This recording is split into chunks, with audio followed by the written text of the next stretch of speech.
বিচার চাই। সবাইকে ধন্যবাদ। আসসালামু আলাইকুম ওয়া রাহমাতুল্লাহি ওয়া বারাকাতুহু।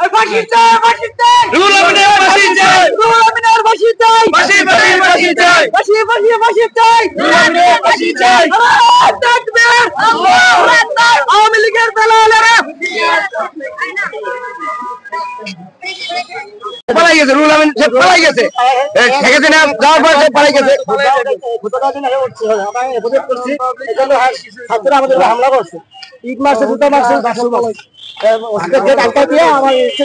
ভাঙ্গা আমার ইট মারছে আমাদের পরে তারা লোকজন অনেকে ঢুকতে চাইতেছে কিন্তু ঢুকতে দিতেছে না, গেট আটকে দিচ্ছে, গেট লাগাই দিচ্ছে। অনেক ইয়া করে রিকোয়েস্ট করে যে আমরা ঢুকতে তো খালি আছে ভিতরে, অনেক ইয়া করার পরে পরে খাবেন নাকি এটা আমি বলতে পারবো না। পরে খুলছে আর ভিতরে ঢুকছে একদম সামনের কাতারে। পরে যখন ওই যে কয়েকজন আছিল হেরা মানে বলতেছে হঠাৎ করে আওয়াজ হইতেছে, কিছু লাঠি টাঠি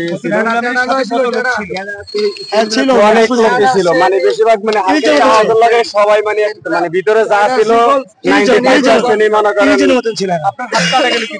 ওই যে ভিতরে যারা গ্লাস ভাঙছে না বাইরে গেছি গা, কারণ যে ভিতর থেকে আওয়াজ ছিল পরে আমরা বাইরে গেছি গা। পরে যে গ্লাস ভাঙার পরে মনে করেন মারতে পরে মনে করেন হাতে মনে করেন লাগেছে, আমরা হাত দিছি না কারণ বুকের মারছিল, বুকের মধ্যে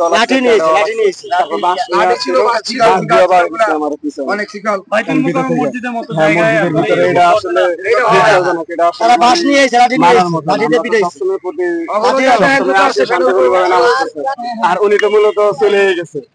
মানে কোথা থেকে আসছে? থেকে আসছে। আগের ক্ষতি 250-300 লোক নিয়ে আসছে, আইসা মুসলিমদের উপরে হাত তুলছে এবং যারা ছাত্র সমাজ ছিল এদের উপরে হাত তুলছে, ওদেরকে মারছে, আমাদেরকে মসজিদ থেকে বাইর করে দিচ্ছে। আগের ক্ষতি অনেকজন আওয়ামী লীগের দালাল নিয়ে আসছে, আওয়ামী লীগের ছাত্র নিয়ে আসছে। সবাই বলছে যে আওয়ামী লীগের এজেন্টরা এখানে আক্রমণ করেছে, উনি বলেছে যে ছাত্র শিবির কোনো এখানে আক্রমণ করেন। এখানে যখন মুসলিম নামাজ পড়তে গেছে তখন আগের খতিবের লোক নিয়ে আসছে, ম্যাক্সিমাম 250-300 লোক নিয়ে আসছি, মুসলিমদের উপরে হাত তুলছে, মুসলিমদের উপরে মারছে, ওনারা হাত দিচ্ছে।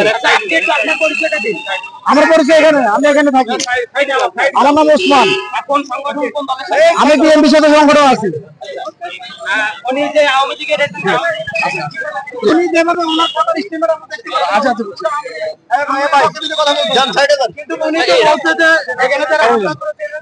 একটু কাইন্ডলি